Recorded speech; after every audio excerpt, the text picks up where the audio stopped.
So once you know what camera you want to buy, you need to look at lenses. Many cameras you buy come with a kit lens, but those usually aren't the best quality. Because we're talking about real estate photography, there are 4 things to keep in mind when purchasing a lens. Number 1 is make sure it's a wide angle lens. I use a Canon 16 to 35 millimeter f4 lens. I shoot about 99% of my real estate photos at 16 millimeters on a full frame camera. The reason you want to shoot wide is because you want to make the space you're shooting look big, and I've found that 16 millimeters is the sweet spot for making a kitchen, bedroom, or bathroom look nice. If you go any wider than that, I think the photos start to look too fake and a little funky. If you get tighter, then you're losing some detail in the photos. A lot of this is subjective. I'm just telling you what works for me, but test out different focal lengths with your camera and lenses and see what works for you. Number 2 is aperture, or f-stop. Aperture refers to the opening of the lens's diaphragm through which light passes. It's calibrated in f-stops and is generally written as numbers such as 1.4, 2, 2.8, 4, 5.6, 8, 11, and 16. Lower f-stops give more exposure because they represent the larger apertures, while the higher f-stops give less exposure because they represent smaller apertures. This may seem a little contradictory at first, but will become clearer as you take pictures at varying f-stops. Basically, all you need to know is the lower the aperture, the brighter the photos. I use a lens that has an aperture of f4, which has become kind of outdated at this point, but it gets the job done. Nowadays, f2.8 is something to shoot for, but it's not necessary. If you can afford it, great. If not a big deal. I shoot with an f4 lens and I made $100,000 last year. With that being said, my 16 to 35 millimeter f4 lens will run you about $1,000, so it's still not cheap.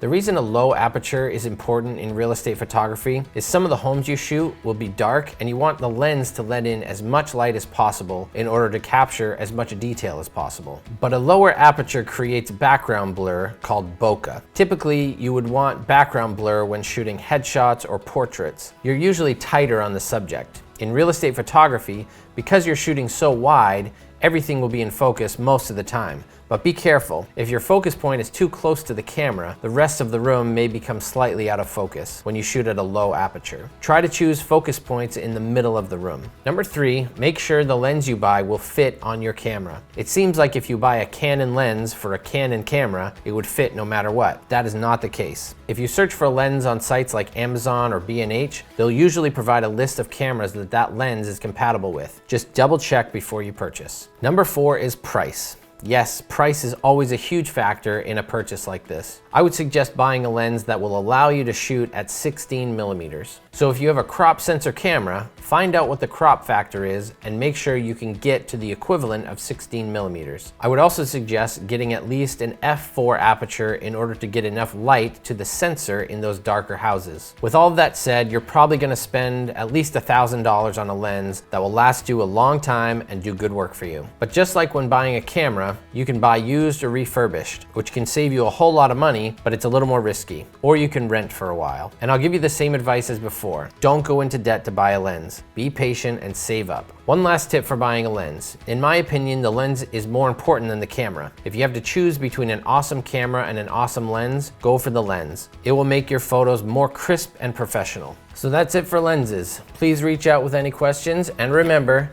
keep shooting. Swish.